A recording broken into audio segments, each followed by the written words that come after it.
Hello everyone, welcome back to my channel maths रास्ता। जो आज टॉपिक हम कवर करने वाले हैं वो cost price, selling price, profit, profit percent, loss, loss percent से रिलेटेड है। ये जो है ये सारा बेसिक है। एक बार आप बेसिक समझ लीजिए, फिर इसके पर्टिकुलर क्वेश्चंस भी सॉल्व करेंगे। तो कॉस्ट प्राइस क्या होता है? बेसिकली इसे सीपी से रिप्रेजेंट करते हैं। मतलब जितने में हमने कोई भी आइटम, कोई भी चीज अगर खरीदी है तो वो कहलाएगी उसकी कॉस्ट प्राइस। अब हम उस चीज को बेचते हैं तो वो कहलाएगी उसकी सेलिंग प्राइस, जिसे हम एसपी लिखते हैं। मतलब हमने उसको चीज को कितने रुपए में बेचा है। अब इस ट्रांजैक्शन में अगर हमें खरीदना बेचना जब भी हम करते हैं उसमें अगर हमें फायदा हो जाता है तो उसे हम बोलते हैं प्रॉफिट, और इसे परसेंट में कन्वर्ट करते हैं तो बोलते हैं प्रॉफिट परसेंट।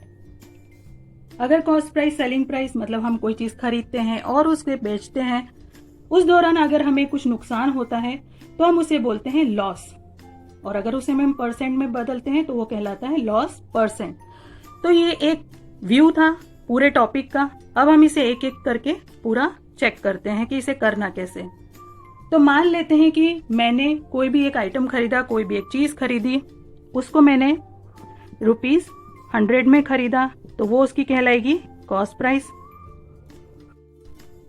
लेकिन कुछ समय बाद मुझे ऐसा लगता है कि वो चीज मेरे लिए यूजफुल नहीं है, तो मैं ऐसा सोचती हूँ कि मैं उसे सेल आउट कर दूं, किसी और को दे दूं।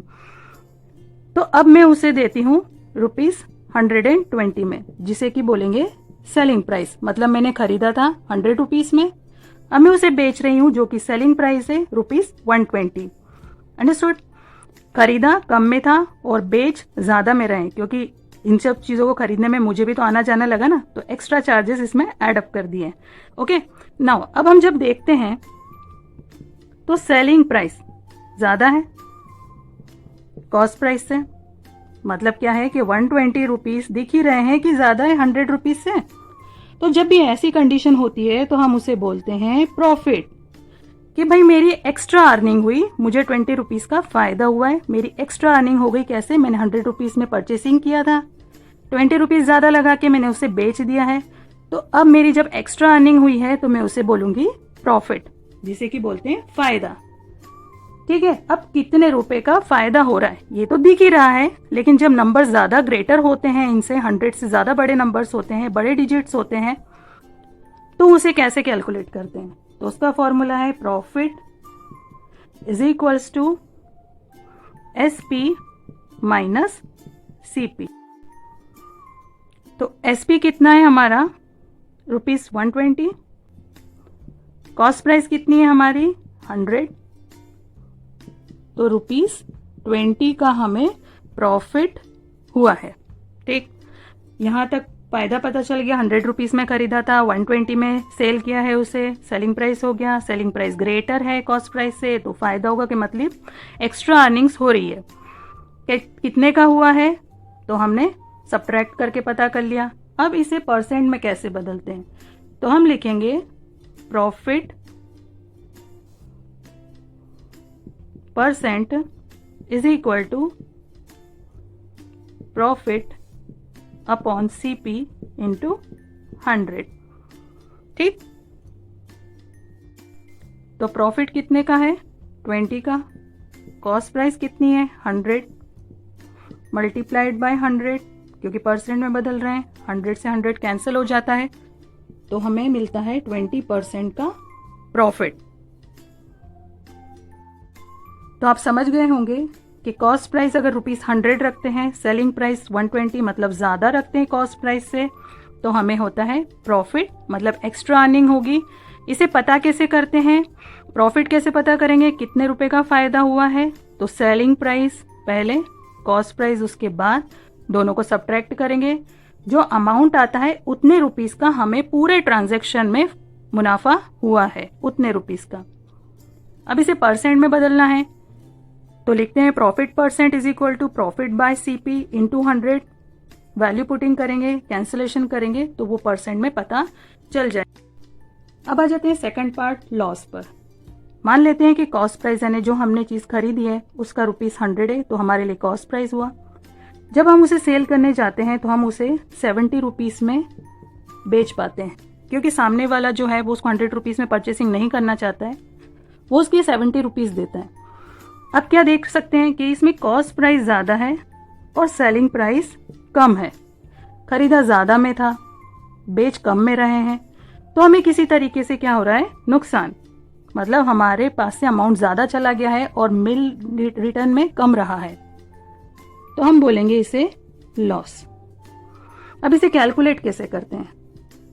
Loss is equal to CP minus SP।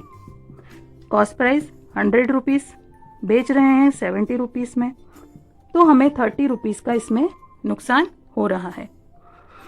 ठीक है, इसे परसेंट में कैसे बदलेंगे?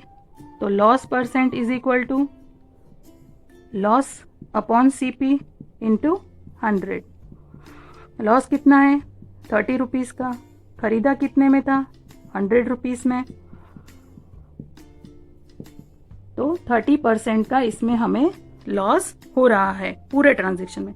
मतलब अगर हम चीज़ 100 रुपीज़ में खरीदते हैं और उससे कम कीमत में उसे हम बेचते हैं, तो हमें पूरे ट्रांजैक्शन में कुछ अपने पॉकेट से एक्स्ट्रा देना पड़ गया, क्योंकि हमें 30 रुपीज़ का नुकसान हो रहा है इसके अंदर। तो इस पूरे ट्रांजैक्शन में हमें नुकसान हुआ है 30 रुपीज़ का। मतलब जितनी कीमत में हमने खरीदा था उससे कम में बेचेंगे तो हमारा नुकसान होता है। कितने रुपीज़ का, वो हम सब्ट्रैक्ट करके पता कर सकते हैं। अगर हमें इसे परसेंट में बदलना है तो जितने रुपीज़ का लॉस हुआ है उसे न्यूमरेटर पोजीशन में, डिनोमिनेटर में कॉस्ट प्राइस और 100 से मल्टीप्लाई इसलिए करते हैं क्योंकि परसेंट में बदलना है। तो इस ट्रांजैक्शन में हमें लॉस हुआ है 30 रुपीज़ का, और अगर परसेंट में देखा जाए तो 30% का लॉस हुआ है। तो अगर दोनों फॉर्मूलेस को कंपेयर करते हैं, प्रॉफिट परसेंट, लॉस परसेंट को, तो हमें दिखेगा कि यहाँ पर कॉस्ट प्राइस दोनों जगह डिनोमिनेटर पोजीशन पे कॉमन है। ठीक है, तो ऐसा क्यों करते हैं? क्योंकि कॉस्ट प्राइस जो होता है उसी पे ही पूरा क्वेश्चन डिपेंडेंट होता है, या हमारा ट्रांजैक्शन डिपेंडेंट होता है। जितने में आप खरीद रहे हैं वो पूरे ट्रांजैक्शन के दौरान कॉमन रहता है। अब आप उसे कितने रुपीस में बेच रहे हैं उस पे पता चलेगा कि हमें फायदा हो रहा है कि नुकसान हो रहा है। इसीलिए दोनों का कंपैरिजन आपको कॉस्ट प्राइस से ही करना होगा।